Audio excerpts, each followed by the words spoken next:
Ya, entonces en la parte gastrointestinal nosotros tenemos que tener en cuenta que la mayoría de las patologías que están en el tracto gastrointestinal están asociadas a que la pared de ese tracto gastrointestinal está engrosada más allá de lo normal. Todo el tracto gastrointestinal, su pared, que está formada por 3 capas, tiene un grosor de hasta 3 milímetros, ya que se considera normal hasta 5. Sobre eso, ¿cierto? Nosotros hablamos de distintas patologías, neoplásicas, inflamatorias, etc. ¿Ya? Por lo tanto, para poder estudiar patología a ese nivel, tenemos que distender el estómago o el intestino que sea, según la patología que se ande buscando. ¿Ya? El paciente tenemos que prepararlo adecuadamente. Entonces, a nivel gástrico, para las distintas patologías por las cuales se podría pedir tomografía, un tumor estromal gastrointestinal, un GIST, ¿cierto? Una enfermedad de Menetier, un besor, que es un cuerpo extraño, un tumor maligno, ¿cierto? Y una lesión benigna pólipo, ¿sí? Son las lesiones, linfomas también, ¿cierto? También podemos evaluar gástricos que son frecuentes en el tracto gastrointestinal en el estómago. En todas esas situaciones, lo que nosotros vamos a ver, o en la mayoría de ellas, efectivamente, es que hay un engrosamiento de la pared. ¿Ya? Un engrosamiento de la pared que puede ser hacia el lumen gástrico o hacia la cavidad abdominal, como en el caso del GIST. El GIST se desarrolla, el tumor estromal gastrointestinal, en la submucosa, está formado por musculatura lisa, ¿ya? Y crece hacia la cavidad abdominal. Entonces, es una característica que vamos a ver cómo se ve el GIST. Para todas estas condiciones, ¿cierto? Necesitamos entonces que el estómago esté bien distendido. Por lo tanto, al paciente le vamos a dar generalmente líquido, tomar, ¿cierto? Agua puede ser, ya en algunos casos damos un contraste positivo diluido en agua, pero mayoritariamente es agua. O en algunos casos al paciente le pueden dar sal efervescente que distiendan el estómago ahora con aire. ¿Ya? Entonces la idea es que la pared se pueda evaluar adecuadamente. Entonces, si nosotros queremos evaluar, por ejemplo, una lesión de la pared, y nosotros vemos que la pared efectivamente está más gruesa, de 3 a 5 milímetros, que en este caso no está, podría estar indicando una patología. Pero lo que ocurre acá efectivamente es que la pared se ve más gruesa porque no logramos una buena distensión. Entonces, un criterio de calidad, ¿cierto?, en tomografía para estudios de abdomen y sobre todo para lesiones en el estómago, es que esté bien distendido. Ya tiene que estar bien distendido con líquido, eso lo vimos en la clase pasada. Ahí tenemos una buena distensión del estómago y ahí podemos evaluar el grosor real de la pared, si es que hay lesión o no hay lesión. ¿Ya? Esto no nos sirve. Si hacemos esto, ¿cierto? Y el paciente es para un estudio de abdomen, o más aún viene por lesión gástrica, este estudio no sirve, vamos a intervenir. Y es un problema para nosotros hicimos el examen. En el caso del adenocarcinoma gástrico, es decir, un tumor maligno, y acuérdense que el cáncer gástrico en Chile tiene una alta prevalencia, ¿ya? Somos de los países que más cáncer gástrico tienen en el mundo, y como cualquier adenocarcinoma del tracto gastrointestinal, tiene una característica, aparte de ser maligno. Crece a partir de la mucosa y tiene un crecimiento que es concéntrico, ¿ya? No crece a lo largo de la pared, sino que crece concéntricamente en la pared. Y por lo tanto, como crece concéntricamente, obstruye rápidamente. Esto pasa para el adenocarcinoma gástrico, para el adenocarcinoma del intestino, en la misma situación. ¿Ya? Entonces, vamos a tener que el crecimiento de la lesión es concéntrico, ¿ya? A partir de la mucosa gástrica. Nuevamente aquí vemos, ¿cierto?, que el crecimiento no es a lo largo de la pared, sino que es una parte que es focalizada y que luego crece en forma concéntrica. Es una característica del adenocarcinoma gástrico. Para poder ver esa característica, esto está con contraste, en fase parenquimatosa, tenemos que tener, insisto, el estómago bien distendido, en este caso con agua. Con eso nosotros podemos ver el grosor de la pared, el tamaño del tumor, ver si hay ganglios, tanto en la curvatura menor como en la curvatura mayor, que estén aumentado el tamaño o no, es decir, hay adenopatías, y si se generan metástasis o no. Recordemos que el estómago genera por vecindad metástasis al hígado, ¿sí? ¿Y se acuerdan qué tipo de metástasis es esa? Hiper o hipovascular. Para el cáncer gástrico, ¿cierto? Es hipovascular, ¿cierto? Es hipovascular, por lo tanto, un cáncer gástrico vamos a hacer en tomografía un estudio trifásico o bifásico. Bifásico, ¿cierto? Si son metástasis hipovasculares, necesitamos hacer un estudio trifásico para lesiones del estómago.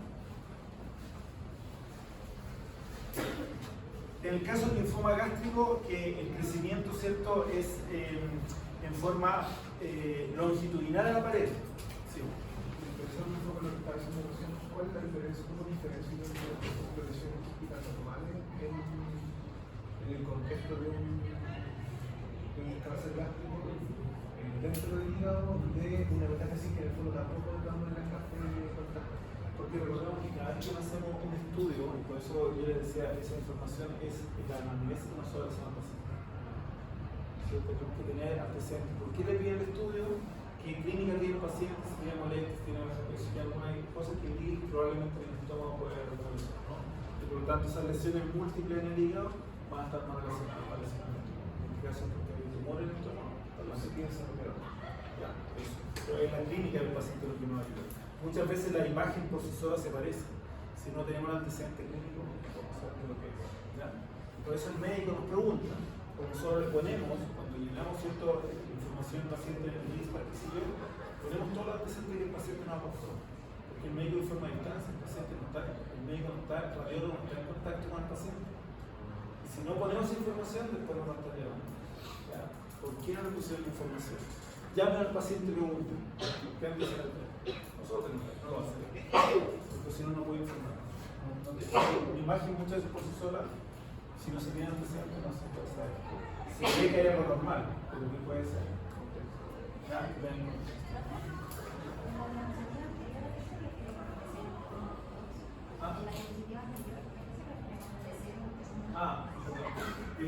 Pensé que eso lo conocían. La clasificación TNM, ¿cierto? Que hablábamos, ¿cierto? La clasificación, el T tiene que ver con el desarrollo de la masa, si cuánto crece, ¿cierto? Cómo capta contraste, etc. El N se refiere a los ganglios linfáticos, ¿cierto? Si están aumentados de tamaño y más allá de 8 milímetros en el eje corto a nivel gástrico, estamos hablando, ¿cierto?, de adenopatías. Por lo tanto, si estos son mayores, si están solamente en la curvatura menor o mayor, le vamos dando la distinta clasificación. Y el M es la presencia de metástasis, ¿ya? En este caso es una metástasis en el caso del linfoma, entonces, sí, está la afectación, el crecimiento, el engrosamiento de la pared, ya no es concéntrico, sino que es longitudinal en la pared, ¿ya? Y va a captar menos contraste, ya el engrosamiento parenteral capta contraste, pero mucho menos que lo que capta el aerocarcinoma, que además tiene este crecimiento concéntrico, ¿ya? Entonces, con eso nosotros podemos ir diferenciando uno del otro. El linfoma, como es la enfermedad linfoproliferativa, nosotros tenemos que ver qué tanta afectación hay de los ganglios alrededor de la pared gástrica, tanto en curvatura menor como en curvatura mayor. Y si hay distribución, ¿cierto?, extraganglionar, que esté hacia arriba el diafragma, ¿cierto?, etcétera, etcétera. Y eso, la clasificación de Ann Arbor modificada de mucho, ¿cierto?, nos dice, ¿cierto?, lo clasifica en función de los ganglios que están afectados. El tumor estromal gastrointestinal es un tumor, ¿cierto?, es un leiomiosarcoma gástrico. Por lo tanto, si es un leiomiosarcoma, es un tumor que tiene su origen en la musculatura lisa, ¿sí? Y como es sarcoma, es maligno, ¿ya? El leiomiosarcoma puede estar en el esófago, en el estómago o en el intestino. ¿Cómo nosotros a este leiomiosarcoma le pusimos el nombre de GIST, o tumor estromal gastrointestinal, ¿ya? Es porque es un tumor especial dentro del leiomiosarcoma, ¿ya? Y lo que lo hace especial es que tiene dos marcadores tumorales específicos para este tumor. El CD117 y el CD34 son positivos para este tumor. No está presente en los otros leiomiosarcomas, solamente está presente en el GIST, ¿ya? Son marcadores tumorales específicos. ¿Ya? Entonces, es una característica de ese tipo de tumor, ¿ya? Este tumor, ¿cierto?, se desarrolla de la submucosa, por lo tanto al crecer no va a crecer hacia el estómago, va a crecer hacia afuera, ¿ya? Y por lo tanto si sale de la capa serosa va a invadir la cavidad abdominal. Cuando ocurre esa situación, ¿sí?, este puede crecer bastante y generar un signo, que es el signo que vemos ahí, ¿ya?, el signo del reloj de arena, ¿ya? Es decir, el tumor de la submucosa crece y va a crecer hacia afuera. Se toma esta forma porque está pasando por la capa serosa y aparece como un reloj de arena, ¿ya? Cuando este tumor sale de la capa submucosa, de la serosa, perdón, ¿cierto?, tiende a crecer mucho. Y una complicación de este, aparte de ser un leiomiosarcoma, ¿cierto?, es que puede, porque crece mucho, porque no tiene cápsula, genera obstrucción intestinal, genera hemorragia, entre otras cosas como complicaciones. Es una característica de la índice. Por lo tanto, para lesiones gástricas, el besoar, ¿cierto? El besoar que aparecía por ahí también, el besoar es un cuerpo extraño. Por lo tanto, si nosotros tenemos un cuerpo extraño al paciente al tenerlo, como sacar de cuido supino en la camilla, ese cuerpo que está libre en la cavidad gástrica se va a ir hacia el posterior. Y en ese corte nosotros vamos a ver como que hay una masa que estuviera saliendo de la pared posterior. Y como crece hacia el lumen, podría ser un tumor. ¿Sí? Para poder diferenciar si es un tumor o es un besoar, en esos casos, al paciente lo cambiamos de posición. ¿Ya? De cúbito lateral o de cúbito prona y vemos efectivamente se desplaza porque un besoar está libre en la cavidad gástrica. Bueno, para todos estos estudios, el estudio como sale acá entonces es bifásico. Dijimos que no necesitamos trifásico porque no genera ningún tumor en lesión intervascular en el hígado. Ahí decía prono o lateral, ¿cierto? El prono lateral, como dije anteriormente, es el complemento que hacemos cuando es un cuerpo extraño, un besoar. O tenemos la sospecha que puede ser un cuerpo extraño. Muy frecuente esto en la población actualmente, los bypass gástricos, cirugía septogástrica en pacientes que tienen obesidad mórbida, y hay distintos mecanismos, hay manga gástrica, hay bypass gástrico, como el que estamos viendo acá, el bypass, y esta cirugía muchas veces genera un dolor post cirugía, un dolor agudo en el paciente, ¿ya? Y por lo tanto se le solicita este estudio para ver si el dolor agudo está asociado a que en este bypass que se le puso hay algún tipo de ruptura o filtración que esté cayendo por lo tanto la cavidad abdominal. Por lo tanto, ¿cómo hacemos nosotros con imágenes para evaluar si este puente, este bypass que pusieron, está filtrando a la cavidad abdominal, dándole contraste, ¿ya? Pero contraste oral positivo? Si hay una ruptura o filtración del bypass, este contraste va a caer en la cavidad abdominal. Y vamos a ver una zona más densa porque es contraste positivo. ¿Ya? Entonces, el estudio por bypass requiere que al paciente le demos contraste positivo, que es contraste iodado diluido en agua. ¿Ya? Hacemos una fase inicial sin contraste, donde hago el bypass, ¿cierto? Esta malla. Luego le damos al paciente contraste oral, ¿cierto? ¿Cuánta cantidad de contraste va a depender de la tolerancia del paciente? Los pacientes recién operados, ¿cierto? Tienen dificultad obviamente para tragar a comer, porque en el fondo le cortaron el estómago, ¿cierto? Por lo tanto está el volumen disminuido. Entonces lo que él pueda, un poquito de contraste. Y luego le pasamos contraste intravenoso, ¿ya? Cuando hacemos el estudio, por lo tanto, como han pasado un tiempo de que se tomó el contraste oral, podemos ver si efectivamente esto está filtrando, en este caso no está filtrando, porque no hay una ruptura o una filtración del bypass. ¿Ya? De esa forma evaluamos, ¿cierto?, si está indemne o no el bypass. Entonces, nuevamente, el estudio es bifásico, ¿ya? Pero lo que vamos a hacer nosotros es que vamos a agregar contraste oral antes de la fase portal. Entonces, lo que vamos a agregar.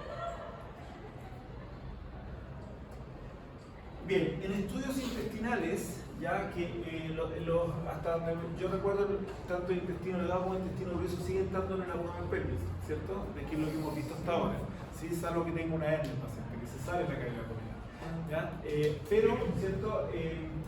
El intestino, como es tan largo, sobre todo el intestino delgado, y nosotros queremos ver bien una lesión de la pared, que esté más grueso de lo normal, tenemos que entonces lograr una buena distensión con agua del intestino en todo su trayecto del intestino delgado. Entonces eso cuesta un poco, ¿ya? Porque ¿qué pasa si nosotros le damos al paciente a tomar agua? ¿Dónde llega el agua cuando se la toma? Al estómago. Y lo que va a pasar si le damos mucha agua, el estómago se descondensa. Y por presión va a empezar a filtrar de a poco el intestino. Para que todo el intestino delgado se llene de agua, va a pasar mucho rato. ¿Ya? Y probablemente no vamos a lograr y van a pasar incluso a pasar al colon, y queremos que solamente estén en el intestino. Entonces es complejo evaluar este estudio del intestino delgado. ¿Ya? Hay distintas técnicas, como el tránsito intestinal, la enteroscopía, la enteroclisis, para ver intestino delgado. Para ver colon, intestino grueso, la tomografía usamos la coloscopía virtual y la coloclisis.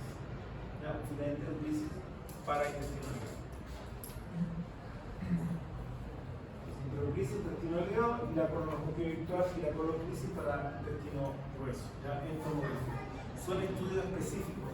Por lo tanto, se requiere que el paciente tenga una preparación especial del intestino. Bueno, existen otros estudios, tránsito del intestino delgado, ustedes lo conocen de la biología digestiva, enteroscopía, que es una endoscopía, pero que avanza hacia el intestino delgado, sigue avanzando, pero que no es capaz de recorrerlo todo, porque es muy largo. ¿Ya? Y hay muchas lesiones, sobre todo en la parte distal del intestino delgado, como tumores carcinoides, que son frecuentes en el intestino delgado, y que son más frecuentes en el tercio distal. Por lo tanto, la enteroscopía no ayuda. Entonces, quedan algunos estudios de resonancia magnética, existe la resonancia también, pero es más cara obviamente. Y también existe para el intestino la cápsula endoscópica, ¿ya? Que es una técnica relativamente nueva, pero que es muy cara todavía, en la cual el paciente se toma una pastillita y la pastilla va grabando todo el trayecto, a medida que avanza hasta que sale por el recto. Por lo tanto, cuando sale tengo toda la grabación de video y fotos de todo el trayecto, pero solamente la mucosa, va grabando la mucosa a medida que avanza la cápsula. Bueno, para el intestino delgado también tenemos GIST, algunas de estas patologías que están acá, pero básicamente para lo que más se pide la enterocrisis portal que vamos a ver es para enfermedad inflamatoria intestinal, sobre todo el colon, algunas lesiones benignas como lipomas, que se ven en la enteroscopía, y cómo se ve eso en tomografía, pueden ser lipomas, una lesión grasa. ¿Se acuerdan? Un adenoma tiene grasa, pero está en un 70%. Lipoma es grasa. Por lo tanto, vemos densidad de grasa. Fácil visualizar. Adenocarcinoma de intestino delgado, cáncer de intestino delgado, ¿se acuerdan que adenocarcinoma, cuál era el crecimiento que tenía? Concéntrico. Por lo tanto, ¿qué genera esto con el tiempo? Una obstrucción intestinal. Fíjense, ahí está el crecimiento concéntrico, carta contraria, y por lo tanto está obstruyendo el lumen. Típico de un adenocarcinoma, es el tipo de crecimiento que tiene.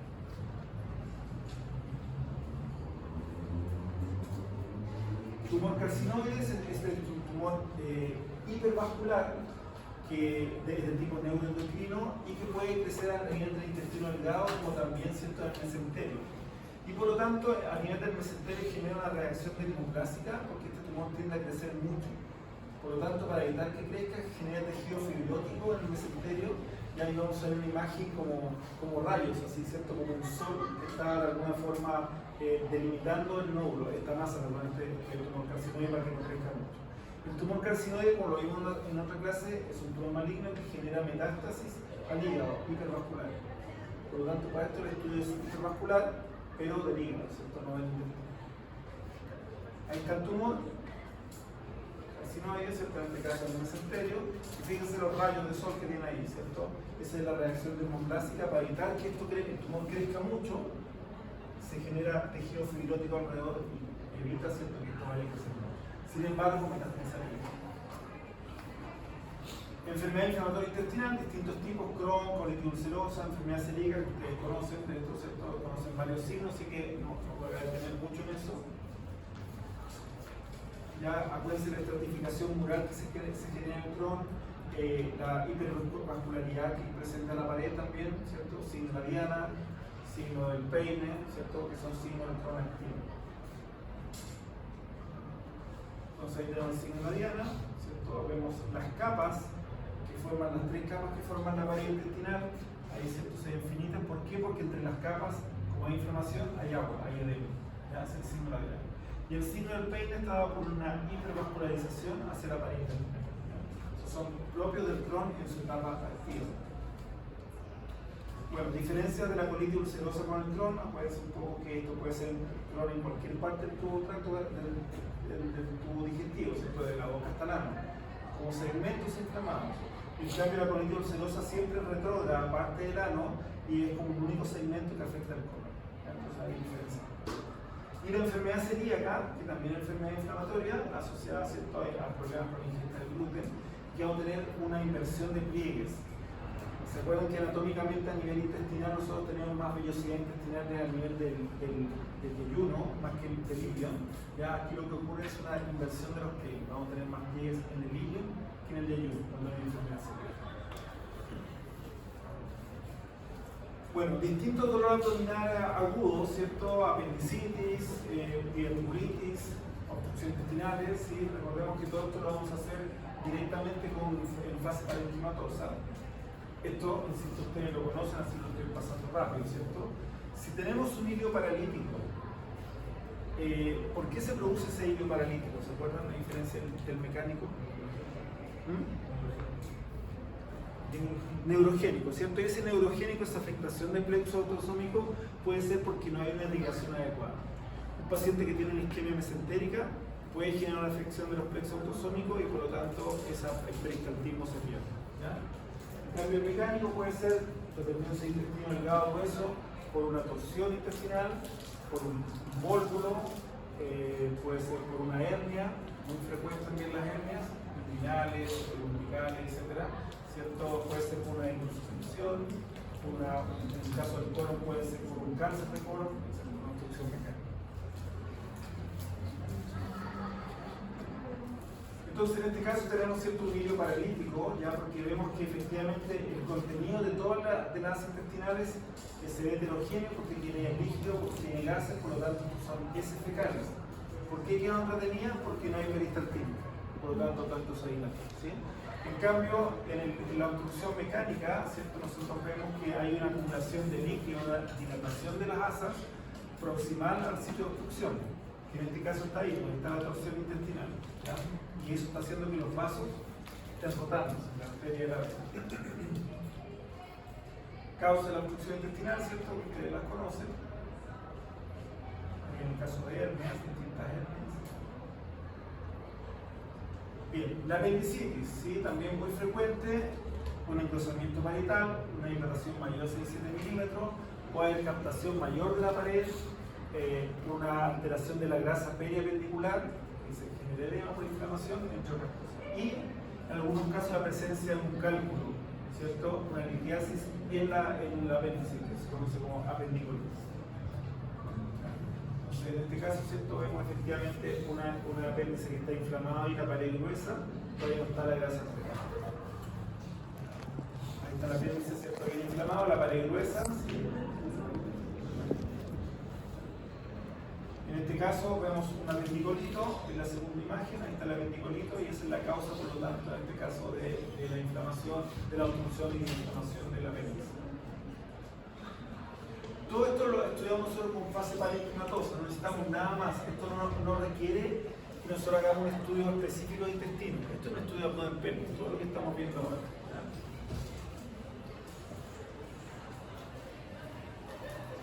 Las diverticulitis, los divertículos, ¿cierto? Esa bolsita que se ve en los divertículos, acuérdense que cuando tenemos muchos divertículos es una diverticulosis. Cuando esos divertículos se inflaman, se infectan, hablamos de una diverticulitis, ¿cierto? Que esa puede estar más compleja cuando los divertículos se rompen, generan abscesos por afuera, pueden generar fístulas, perforaciones, etc. ¿Ya? Y eso habla de una diverticulitis complicada. En la clasificación, que es la clasificación de Hinchey, probablemente conocen, que habla de las diverticulitis complicadas. Cuando hay perforación, cuando hay absceso, cuando hay fístula por obesidad. Ahí está la clasificación de Hinchey que explica eso. Acá vemos que la grasa pericolónica, ¿cierto? Está alterada, esa es la densidad de la grasa, esto está aumentada la densidad, hay edema, por lo tanto, ¿cierto? Hay inflamación de la grasa pericolónica, lo que habla de una diverticulitis perforada.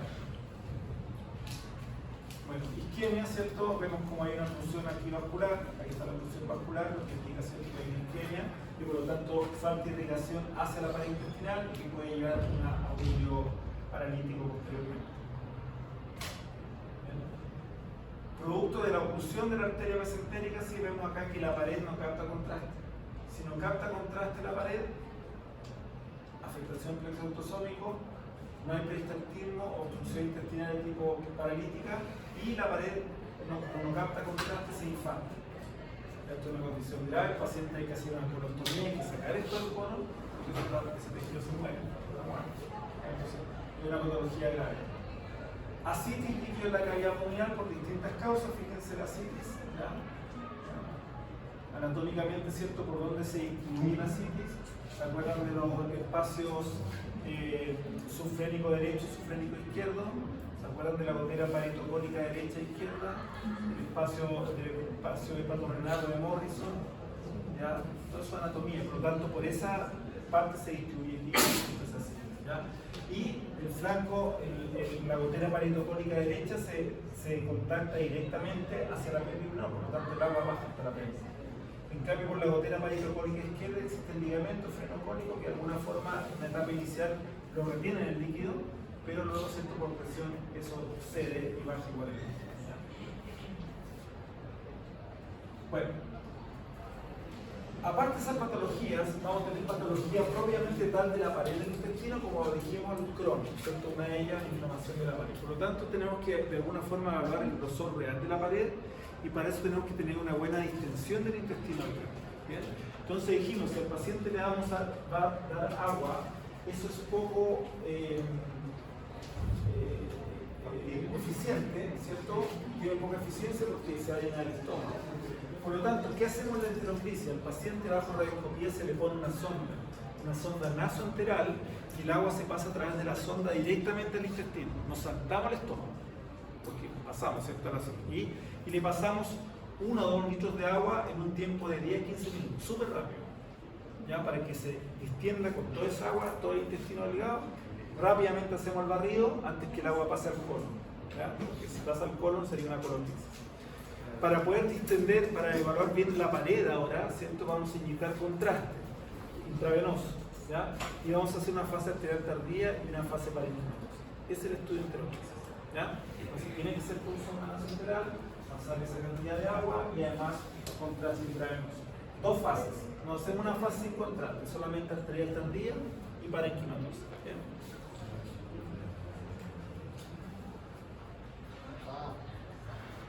Entonces fíjense cómo efectivamente este es el resultado de imagen que nosotros tenemos por la enteroclisis.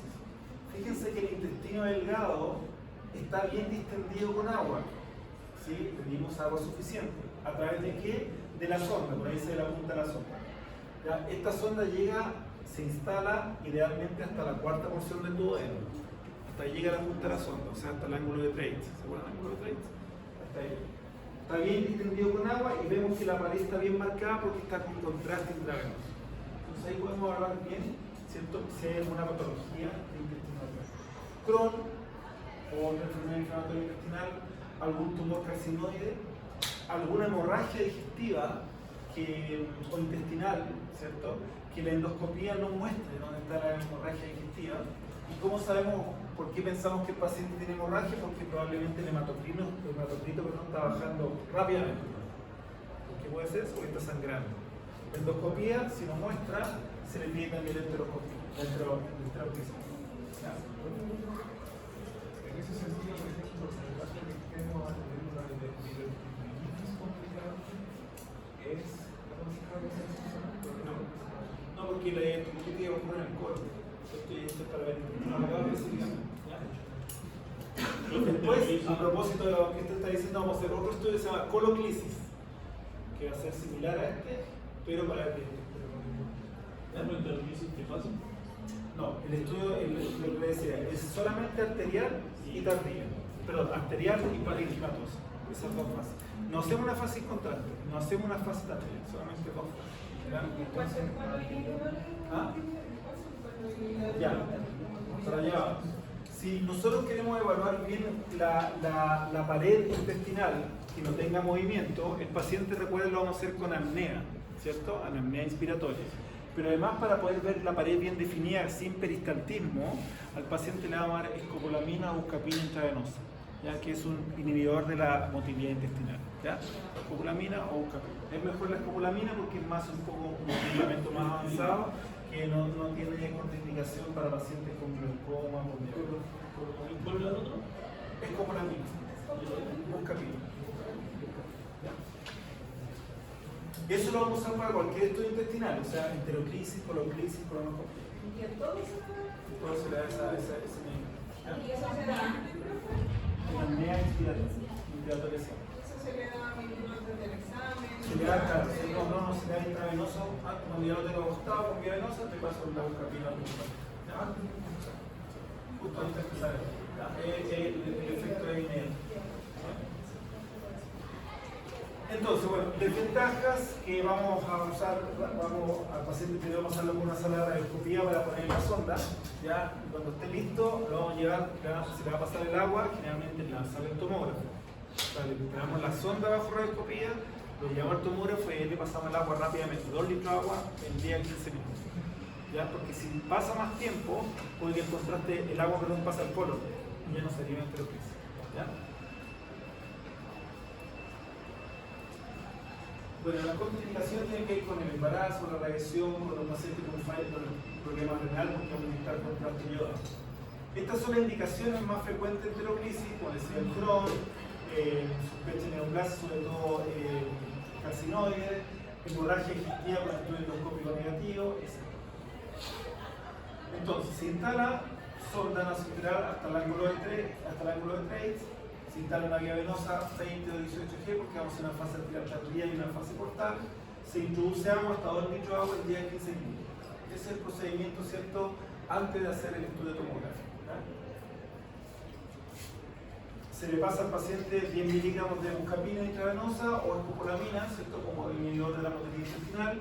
El estudio se hace en decúbito supino, aquí se va arterial tardía y otra portovenosa. El protocolo a realizar como un tag de abdomen con esas fases, arterial tardía y portal. Eso es todo lo que requiere este estudio. Entonces se le pone una vía venosa, se le pasa el agua por la sonda, ¿cierto?, rápidamente, ¿ya? Muy rápido, ¿sí? Y luego le hacemos el barrido rápidamente, ¿cierto?, en estas dos fases. Entonces dijimos que la imagen, ¿cierto?, vamos a ver el intestino bien contendido con agua, la pared bien contrastada porque está con contraste intravenoso. Por ahí apareció una imagen más densa en una de las imágenes, eso, que ese es un artefacto, ¿cierto? ¿Qué artefacto puede ser eso que está ahí?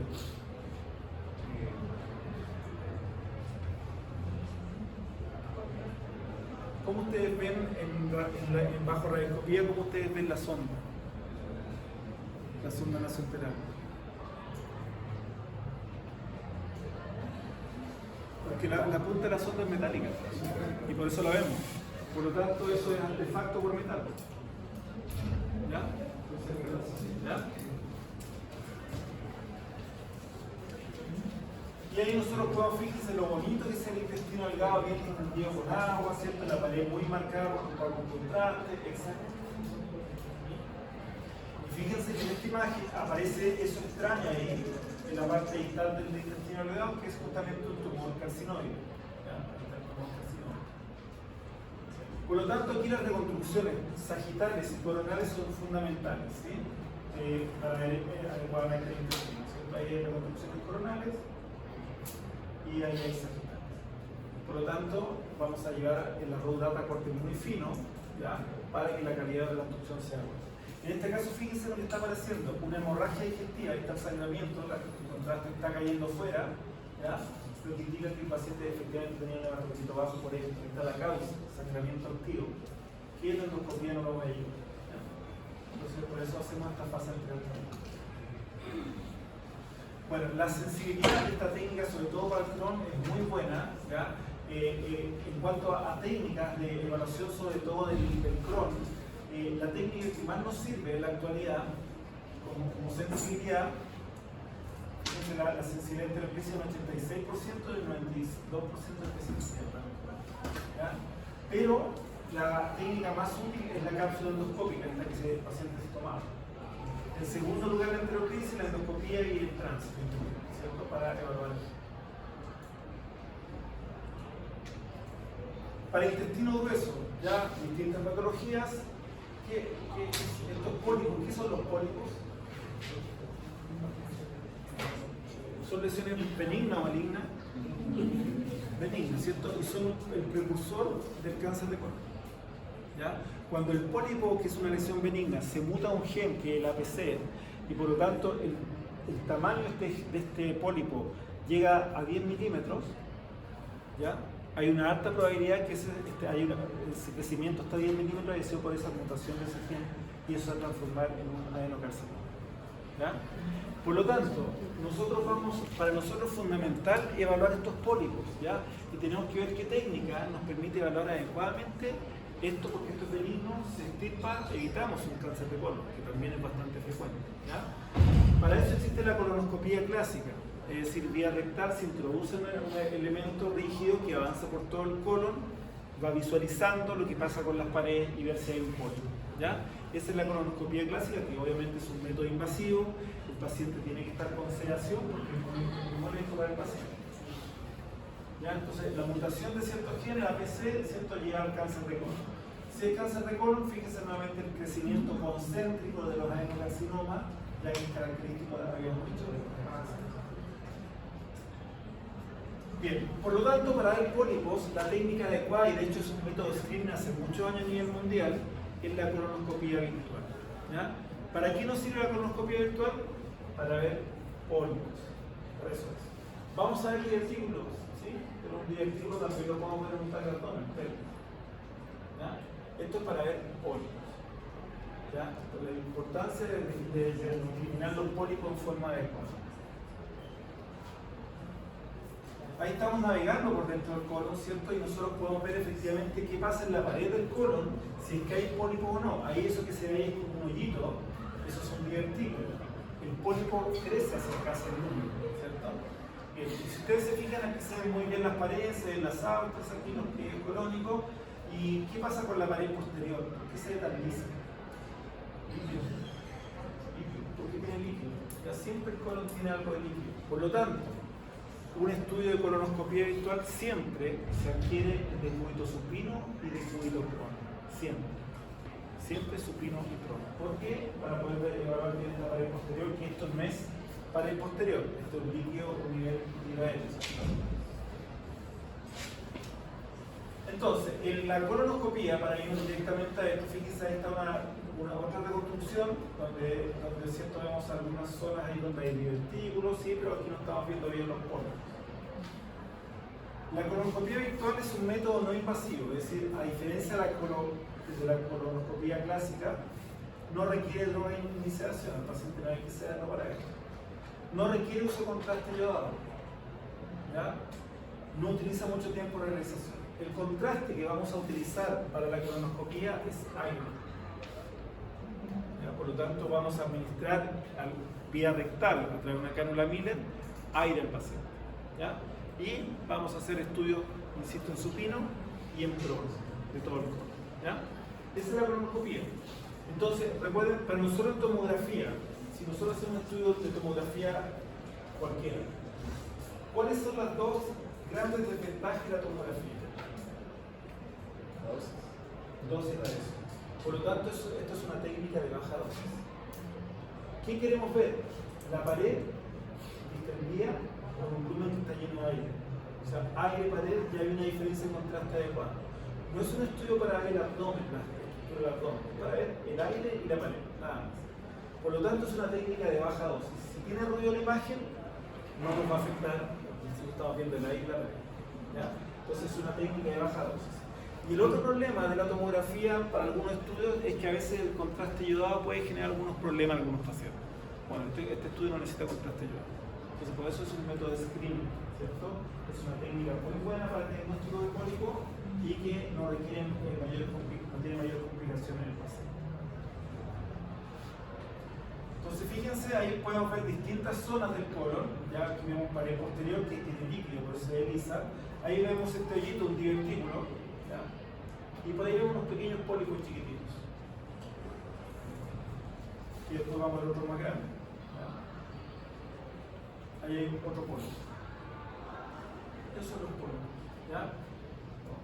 Curiosamente, la sensibilidad que nos entrega la colonoscopia clásica, es decir, el médico entra con el colonoscopio, un elemento rígido, y va viendo con una cámara en tiempo real lo que pasa. Esa técnica tiene menos sensibilidad que esta para ver los pólipos, a pesar de que lo va viendo en tiempo real. Porque imagínense que tenemos un pólipo, el médico avanzando con el colonoscopio hacia allá, y tenemos un pólipo que está por detrás del pliegue. No lo va a ver.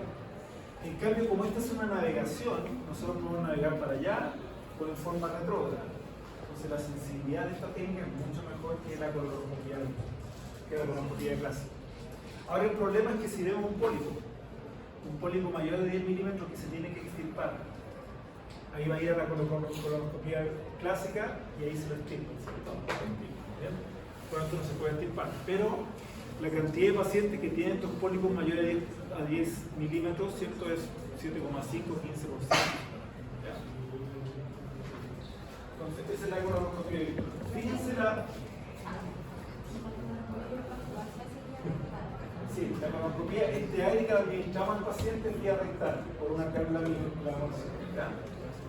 Entonces, fíjense que la sensibilidad, miren, para los pólipos mayores de 10 milímetros en equipos antiguos, que no eran incluso multicorte, podían llegar hasta 100%. En los equipos actuales, la sensibilidad para pólipos mayores de 10 milímetros, fíjense, 97 y 98% para el paciente. O sea, los ve casi todos. ¿Ya? Incluso para pólipos menores, antes que haya afectación, igual los ve. Entonces, es una muy buena técnica. Si comparamos lo que les estaba diciendo, la colonoscopia en el equipo multicorte virtual a la colonoscopia óptica, la clásica, la que hace el médico, tiene mejor sensibilidad en la tomografía que la virtual, porque están esos puntos, como decían ciegos, que no permiten ver el foco. Bueno, a partir del año 2003, efectivamente, que esta técnica se considera método screening para la evaluación de pólipos. Entonces, frecuencia de lesión benigna que puede ser precursor de cáncer rectal.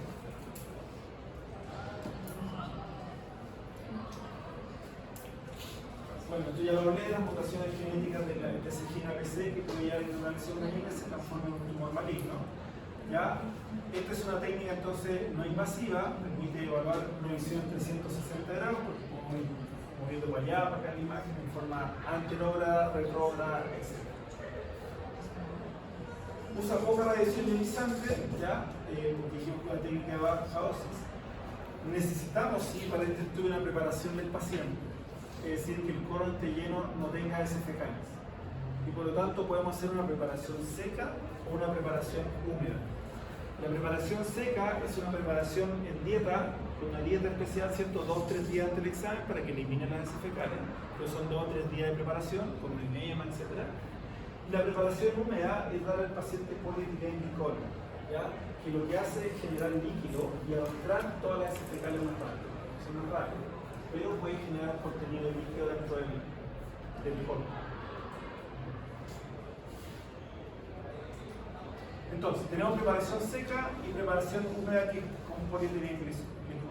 Cuando el paciente ya está preparado para el estudio, que tiene supuestamente el colon limpio, al paciente se le va a instalar vía rectal una cánula Miller, ¿ya?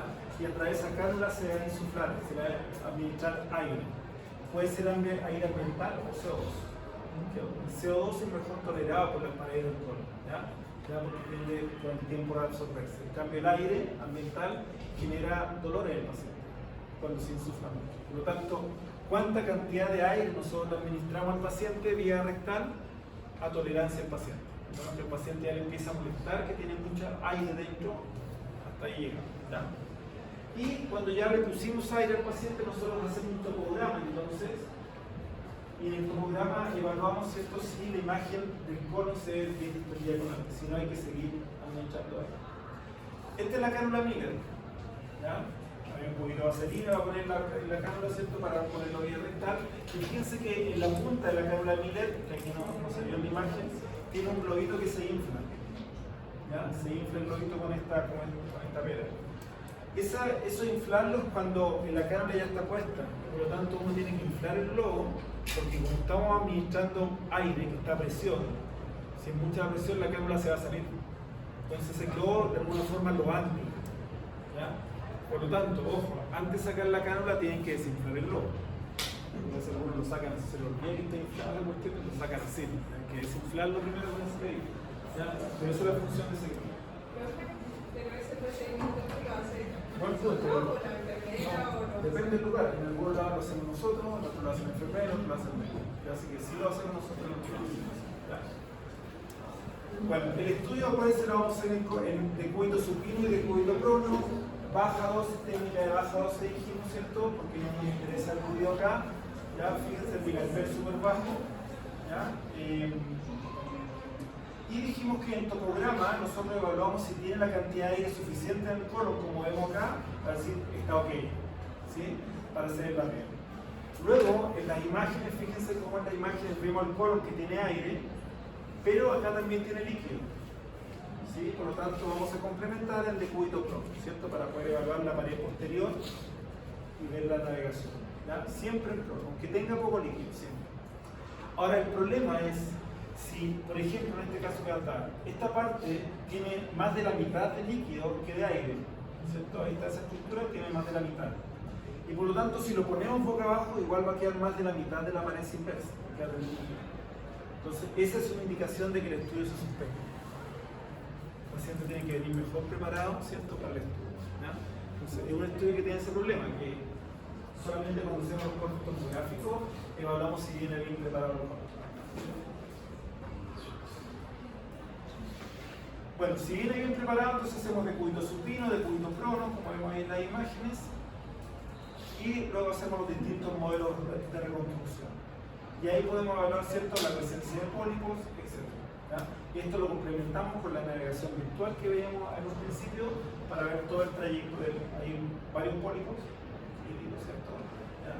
Si son dirigidos mayores de 10 milímetros, hay que estar. Lo que nosotros entregamos entonces, además de la próxima, un volumen VR para que... Entregamos un volumen VR, entregamos un MINIM, entregamos, ¿cierto?, una navegación virtual, para las reconstrucciones que hacemos. Entonces tenemos que tener una limpieza del colon, que hay software de limpieza digital del colon. También hay software de detección de nódulo en forma automática, es decir, el software detecta donde hay un pólipo, lo aísla, mide su volumen y determina por lo tanto si ese pólipo hay que extirparlo en forma automática. ¿Ya? Y disección digital, que es básicamente estirar la pared del colon para poder ver mejor si hay pólipos que estén por detrás de un que. Esa es la disección digital. Entonces, tenemos limpieza digital del colon, ¿ya? Tenemos evaluación de volúmenes en forma automática de los pólipos ahí, ¿cierto? El equipo lo que hace es reconocerlos, los aísla, mide su volumen y nos entrega, ¿cierto?, un reporte del pólipo, ¿cierto? Este volumen tenía 112 milímetros, ¿cierto?, mayor de 10 milímetros, por lo tanto se tiene que cortar.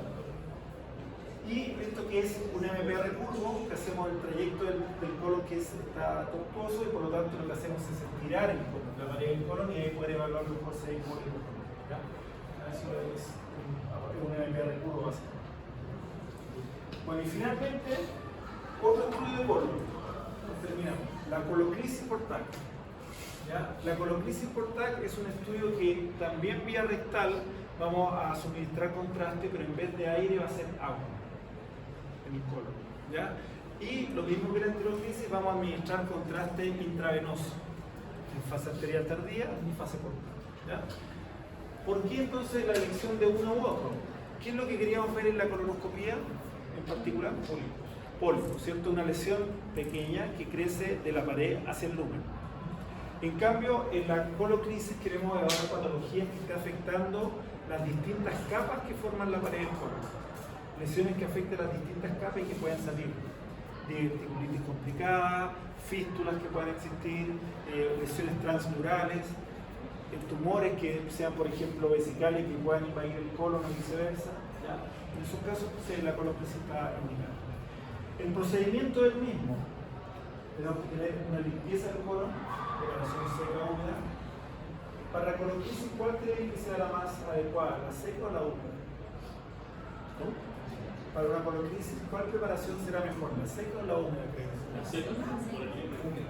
La seca, ¿cierto? Acuérdense que de 2 o 3 días ya se eliminan las heces intestinales y tenemos, ¿cierto?, un colon más limpio.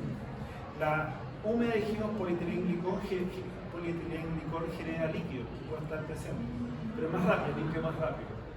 Pero la coloclisis estamos pasando líquido. Por lo tanto, lo mismo que tenga agua, porque le vamos a administrar más agua. Entonces, en el caso de la coloclisis, quizás mejor la húmeda, en la colonoscopía quizás mejor la seca. ¿Ya? Porque queremos que haya poco. ¿Ya? Bien, le pasamos entonces agua vía rectal, caronapride, el mismo procedimiento, ¿cierto? Y contraste intravenoso, también en fase arterial tardía y parenquimatosis.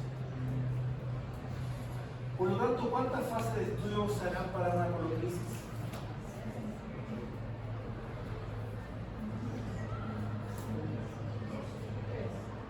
Una, dos, tres. ¿Cuáles serían esas 2, 3, 1? Ya. ¿Se acuerdan que en la enteroclisis hacía una fase arterial tardía y una parenquimatosa? Aquí también ponemos contraste para una fase arterial tardía y parenquimatosa. Hay dos fases. Pero como es colon, que es un diámetro mayor, tenemos que complementar con prono. Por lo tanto son tres fases, ¿cierto? Tres fases para la colon.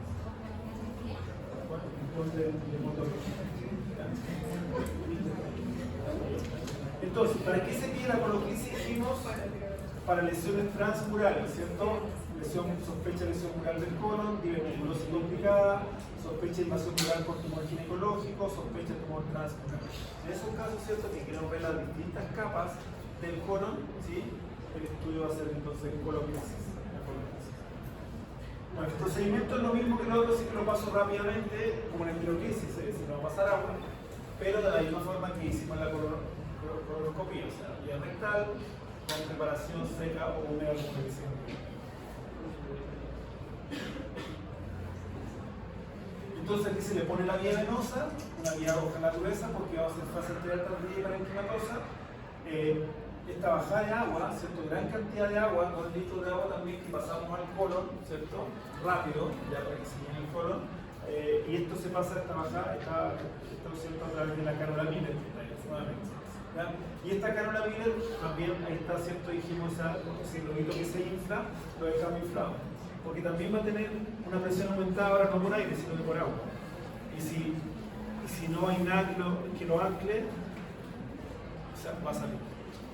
Por lo tanto, en el caso de una coloclisis, de una colonoscopía, que el paciente está con una cánula Miller anclada, que dijimos que cuando terminamos el procedimiento le saquemos, desinflemos el globito primero, ¿cierto?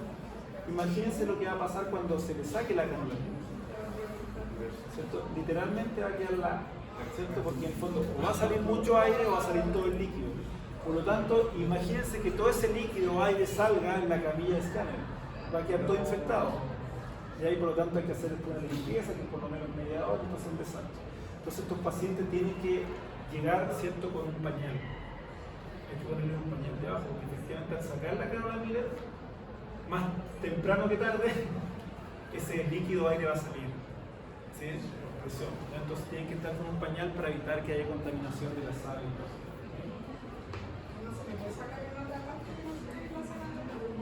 Es muy difícil sacarlo, ¿cierto? A menos que lo pasemos una camilla y la cuestión de cuenta y nos embalamos. Bueno, la fase de estudio dijimos, ¿cierto? Y lo que hemos sacado entonces, en este caso, es el colon distendido nuevamente, pero ahora ¿con qué? Con agua, ¿cierto? Y la pared marcada porque está con contraste y agua. Esa es la coloclisis. En supino y en prono, ¿cierto? Supino y prono, y obviamente las reconstrucciones de los distintos planos.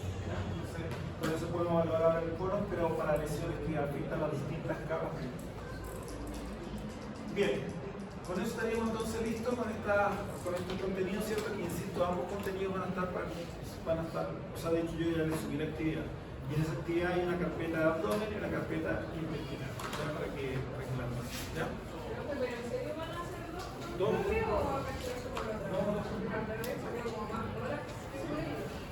Dos controles. ¿Ya, chicos? ¿Preguntas?